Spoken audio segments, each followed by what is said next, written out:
We were talking about it after the game. We discussed it a bit during the game. It felt like they wanted to just fight a lot early with the Undying pick, and then they kind of backed off into the split push Queen of Pain Tiny Wisp strategy. It actually was pretty close to working. I still feel like, in retrospect, LGD and of course not really judging IG for it, but had they committed for that top melee Rex, it may well have been a different game, because then you've always got pressure away from the Roshan. Maybe they can win it through some Rat Dota, but it just didn't work out that way, and here we are, LGD up 1-0. And LGD, for them, it's like, well, they chose first pick. Game 1, it was IG choosing Radiant, and I think it's very much like, we had first pick on game 1. We have a drafting formula that worked. So having choice in game 2 as well gives LGD a big advantage, because as much as they maybe like Radiant and would have chosen Radiant if they had pick in game 1, they just want to go for the exact same formula. It's the same 2 bans from them, the same opening first pick, and it forces IG to mix things up and change their approach, which they're going to do. They picked Dazzle, Shadow Fiend, a lot of minus armor, and this is just, this is classic IG. When they're in trouble, when they're in a key match, they fall back on the 430 Shadow Fiend almost every single time. This is like just a classic IG move.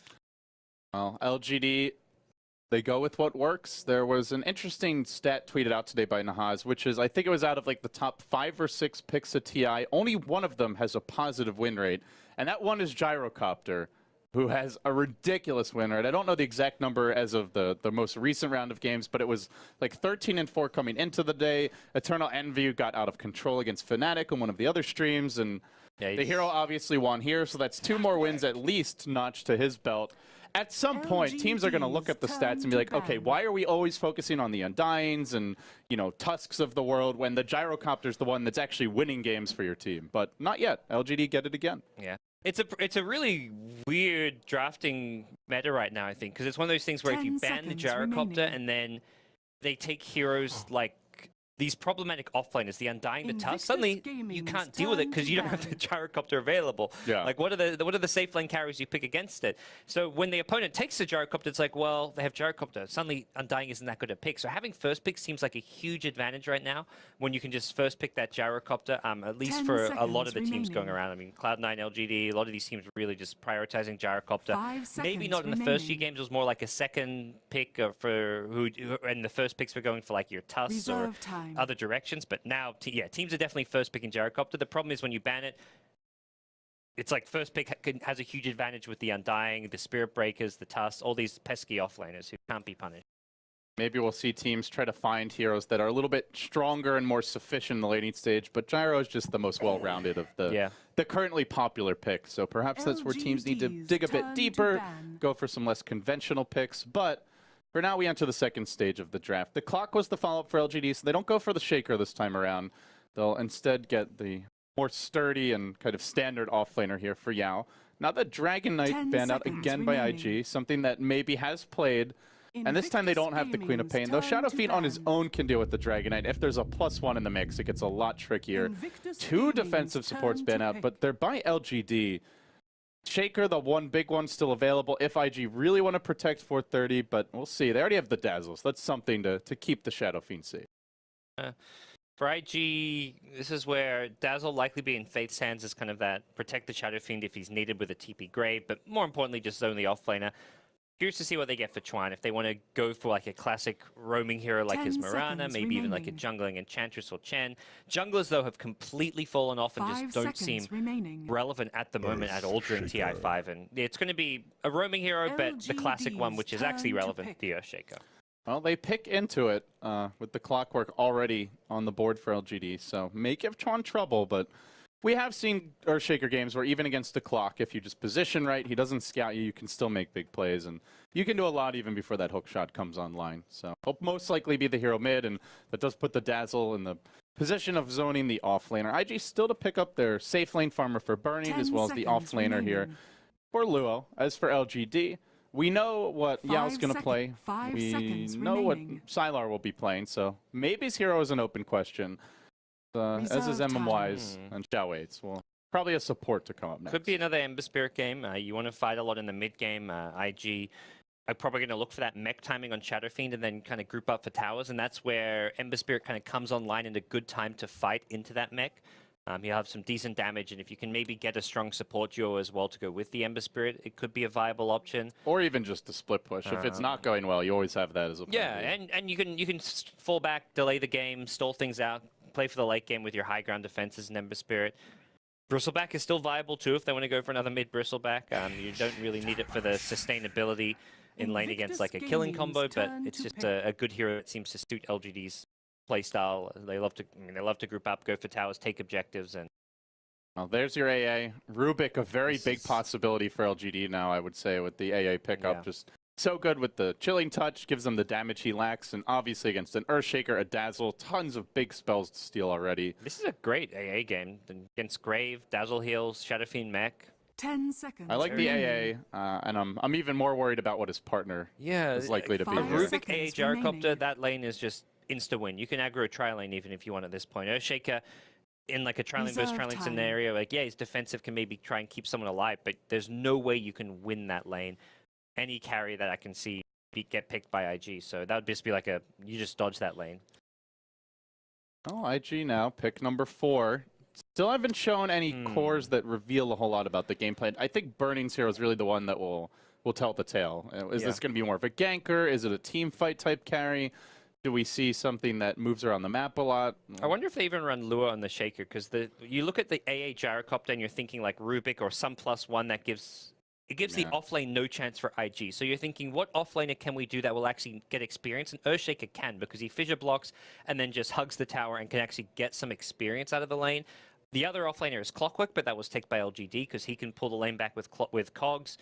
Yeah. What else is available? And there's nothing there. You can't really put a Spirit Breaker. He's going to get zoned out. Undying will get zoned out. The only one that would have been a possibility is Tusk, who can Ice Shard the creeps, but he's already been banned long ago. So. Brood's another possibility, but that was first banned. So as far as viable offlaners against this crazy combo, I mean, LGD could be running an aggro trialing, but you don't really know that yet. So you could also fissure block the lane for someone else, but then you're drawing the Earthshaker away from the Shadow Fiend, and he really needs that help. The Lina pick suggests, well, it may be a burning Lina. Yeah. He's played it quite a few times. This is flexible, and I'd kind of agree with you. I think it's maybe more likely a burning Lina with Shadow Fiend being kind of their core carry. Bounty Hunter coming out. No Rubik. It's going to be a more roaming support. They want something a bit more active on the map. Strong vision for LGD. They have the Rocket, the Ice Blast, and Track. A lot of potential map control from this trio. It does weaken up the LGD team fight quite a bit, though, compared to what they normally are accustomed to, which is 5 heroes that excel in that department. What are they looking to win mid with the Bounty Hunter is always going to be the big question. The Templar Assassin is still in the pool. It's maybe you mentioned the Ember Spirit.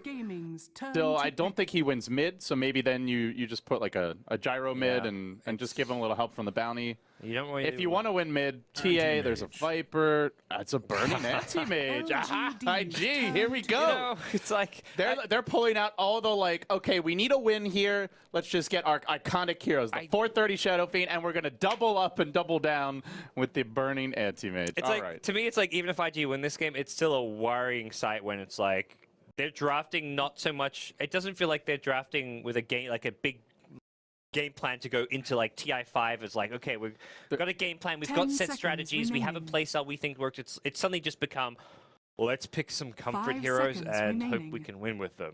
Yeah, it is a big concern, actually. I agree with you. Now, if they crush with this lineup, I would maybe feel differently. But if it's a close one and they barely claw out a win, not going to feel great. So, anti-mage means, what LGD want to do? TA, good pick, good against anti-mage. And there we go. Well, didn't call anti-mage, but we did call this TA for me. So, a hero that can dominate Shadow. Nowadays, generally seems like the SF is at least even through the laning stage and normally gets ahead from stacks, but there's a Bounty Hunter X factor here that could come into play, and going to be the director himself handling that one, God.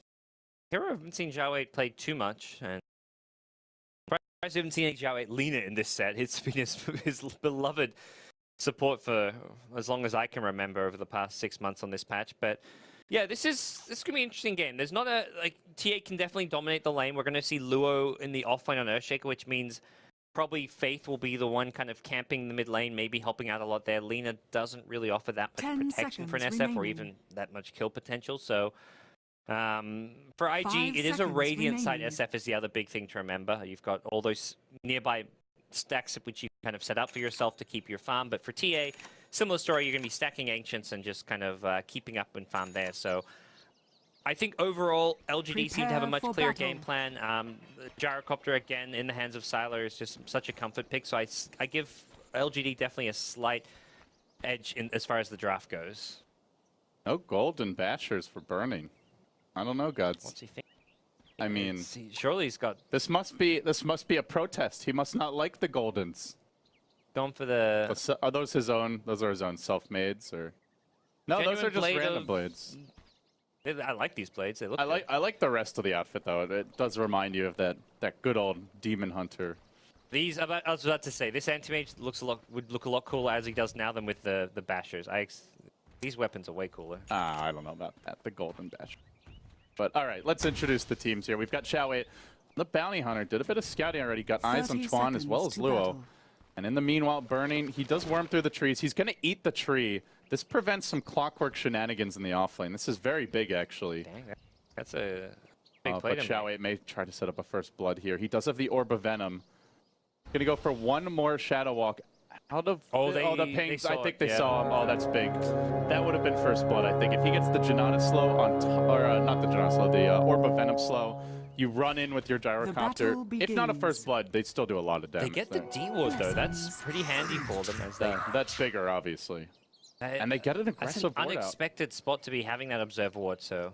Now wait, taking a page out of FY's book, he's going to go for an early courier snipe. It looks like.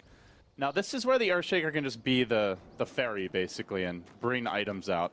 Shadow Fiend is rushing the bottle as well, so the timing could work out here for Xiao8. But they've already sentryed. And Xiao8, oh, the double D ward. That's a win for Xiao8. Do they have an extra sentry anywhere? They do have. They've got two more here, but neither is over towards the mid lane.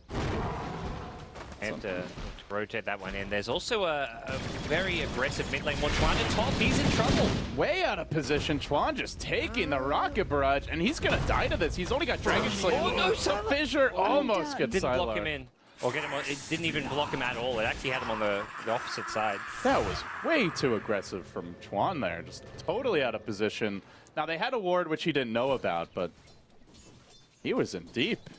And as a support, Lina with no boots. It was a boot first gyrocopter, but as soon as you see that item, you just play ultra defensive in that lane. So surprising to see that early kill, and I like to see Sylar go for this aggressive build. He's thinking, okay, I'm against an Earthshaker or something, and you've got a ton of zoning potential with this first item boots, and you're not going to get harassed either. Is the expectation. See, do they get the courier snipe? No, 430 going to walk all the way back. But he is missing out some CS time here. There'll be a couple additional denies as maybe pulls ahead 8-4. 8 and 4, I should say, in terms of his creep score already. So breaking down the lanes, burning, getting good farm. So too is Sylar. This is a pretty potent dual lane, Gods. Earthshaker as well as Lina. Good setup. You've got nice disengage from the Shaker as long as Luo doesn't blow his fissure at the wrong moment. And shouldn't really die together. Until the gyro gets his phase boots. But with the first blood, Sylar's already got one component. And then there's always the risk. The good news is there's not much HP regen in the lane because Sylar went boots first. So if you can kind of harass him a little bit whenever possible, it gives Sylar problems. He can't play aggressive if he's not seeing on the X factor. They de-warded and they are going to go in, but Xiao8 doesn't have a point in Janata just yet. He's only level 1. Maybe with the Janata they go for that. Yeah. Any harass is useful because you want to limit Chuan and Luo's kill potential here on the top lane. Earthshaker Lina, strong lane, but they can't kill the Gyro from full HP. And once they throw their spells, Gyro will just turn around and fight. They throw a casual harass, Fissure, Dragon Slave, get Sylar low. They recognize he's got no tangos at all. And MMY's out as well, actually. Yeah, the courier's like busy in use, helping maybe just bottle Crow here. So at some point, they're going to have to free up that courier to maybe deliver some extra tangos towards top. Now the movement towards bottom by Xiao8. He's been very active so far in the laning stage. He's going to swing around. Could look for Faith here, though Yao is not really ample when it comes to mana, and he doesn't even have a point in battery assault yet. He's going for the rocket build. Does limit the kill potential of this lane, almost to the point where it's not even worth going. Although burning is quite low. But continue to zone out Yao. Still getting his levels here. Not getting a whole lot of farm. And it is a free farm anti-mage. I think IG will be pretty happy with that. Farming the anti-mage. In terms of stacks, there's none yet for the Shadow Fiend, but wouldn't be surprised if some come soon as he gets jumped by Xiaowei mid. Raises. No, that's not going to keep him back, but he has an invis rune. Should be okay for now anyway. Casual poking around Xiaowei. Doesn't look like he can get much done as far as the mid lane's concerned. He can't really get kills with just the TA, and I think top lane's probably his best bet as far as finding kills, but the Radiant Sentry Ward already being deployed there, so they have some detection for Bounty Hunter rotating up through the river, and it doesn't kind of prevent Xiaowei from being able to find kills too easily. So far, the Bounty Hunter pick hasn't resulted in any real kills as far as he's concerned, but he is giving them a lot of good intel. He's scouting for stacks, he's getting wards up around the map. He's now got 2 wards over towards the middle side, and it seems the Shadow Fiend is the emphasis here. They're not trying to shut down Burning early on. They really want to make sure that if 430, if 430 tries to play too greedy in terms of the jungle, they can either gank him there or maybe even steal the stacks, and he might, he maybe can get, I think it takes two hits. It takes 2 hits, even with the Shadow Walk, I believe. That's gonna have to get on the way back. He sees it now with the Observer Ward. We'll see. It's gonna have the speed burst, but if they get 1 hit from the TA, maybe they can go for it. He's got the speed burst though. Xiaowei, this is gonna be a tough one, and he does not quite get it. Actually, okay. If that's, I think it's a, you know what, it's a level 2 Junata or Shadow Walk. Yeah, you can get that quicker. Low percentage play either Close. way. Close. If they react with the insta speed burst, you don't even get that second round clip. So at this point, Xiaowei doesn't really have a clear place to be. I think they know there's a Radiant Sentry Ward up top because Dire, they got their Observer Ward got dewarded, so he knows he can't really get top. The mid lane is just kind of unkillable, so he's doing what he can. He wants to maybe leech some experience at some point, but right now he's not. There's no real lane to free up. At some point, Gyrocopter, once he gets level 7, can start rotating around the map looking for kills. We've seen like aggressive, like his style of smoke with the supports into the enemy jungle, go for kills. Maybe LGD take that approach, and then the Bounty Hunter kind of takes up the safe lane, gets some experience, gets his level 6. But for now, I mean, Xiaowei isn't really achieving too much, but it's not too big of a problem for LGD. He's getting scouting information, he's getting great vision up as well. I'm loving these wards by Xiaowei. They see so much of the map. He is going to make a move on 430. Trap comes through. They've got a haste on maybe. This could be trouble. TP out. Good thing he had one, or he would have died there. They had no support inbound. Faith doesn't even have a TP, which may be a situation he wants to correct here soon. Yao now waiting for the 6-minute rune. They're going to get a double rune spawn. Invis. Immediately grab, but no mana. Really not ideal. If he had a bottle here, it would make a big difference. Yeah. So, I mean, pressuring the SF out of lane, that's achievement there for the Bounty Hunter as well. And looking for Chuan now. Yeah. Xiaowei's making his move. The call down clips him once, and I think that's all they need. Xiaowei comes in from the backside, tries to throw out the stun, but the rocket barrage of Sylar finishes him off. Now Luo TP's in. He could well be the next kill if he's not careful. Got to hug this tower and hold the fissure so you catch someone who's going after you under it. Being pinged out, Sylar gonna double tango to the south. Xiaowei will cover his retreat. Oh, he may get this kill. What? If he has the call down, he goes for it, but now the TP, beautiful fissure block. Now Sylar has the TP, and the Lina TP a bit too slow, but the enchant totem there. Can Sylar worm his way out? There's a rotation coming from the Shadow Fiend. Luo left to the rocket barrage. He could suffer from this. Still, Shadow Fiend not quite there yet. 1 raise. He's gonna hit the double. It's not enough damage, though. They get the kill. They're gonna fight Xiaowei as well. Beautiful raises from 430. 3 in a row, and 2 huge kills. All of a sudden, the Shadow Fiend mid is right back in it, dead even with maybe's TA. That's kind of some next level Earthshaker plays. He's level 3 and has a 1-1-1 build. That's unexpected. He was thinking, he saw the Earthshaker use fissure and he's like, okay, it's a level 3 Earthshaker. TP up. Yeah, you TP up because he hasn't, level 4 is normally where you get a point in totem and aftershock, but he went for a very, snipe to the That's a fast Ice Blast. 7.5 minutes already. And why? Almost got Luo actually as well. He was fairly close. This is a farm day A as well, but getting that early point in the totem as well as aftershock, just having level 1 fissure at level 3, yeah, securing a kill. Something unexpected for the Gyrocopter. As quickly as they have that nice 2-hero kill, LGD straight back, and not only is it a highly leveled AA, but he's about to get that Midas recipe. Doesn't look like he wants to go for the Ag spread.